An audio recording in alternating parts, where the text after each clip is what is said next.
Okay guys, nandito tayo ngayon. Dito na ngayon, kahapon nang video ulit tayo dahil dito buhos kahapon nila.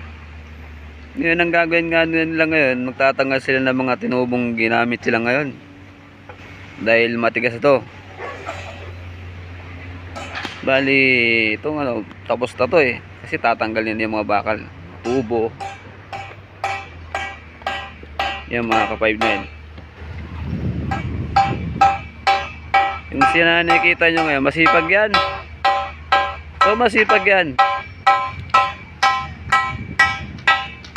Ito yung mga bakal na retaso na ginagamit ngayon dyan, na tinatanggal nila ngayon.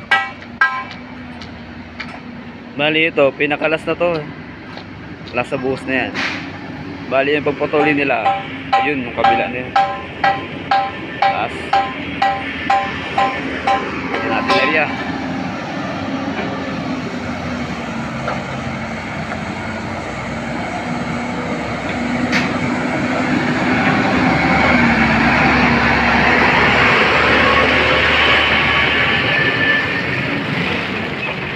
Bali ito mga 5-9, yung truck na nakikita nyo papataas, ang gagaling buntok yan. Kumbaga, diba ganyan nasa taas, inaangkat nila yung mga materyales punta sa crusher.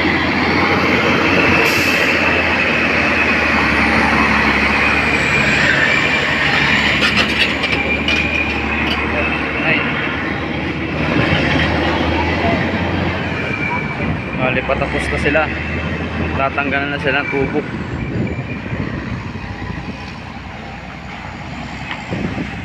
Ayan ang posting ko dito.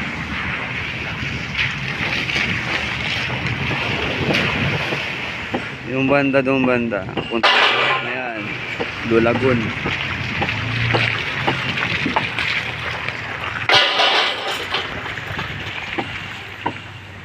Sige na mga ka-5-9, babay na.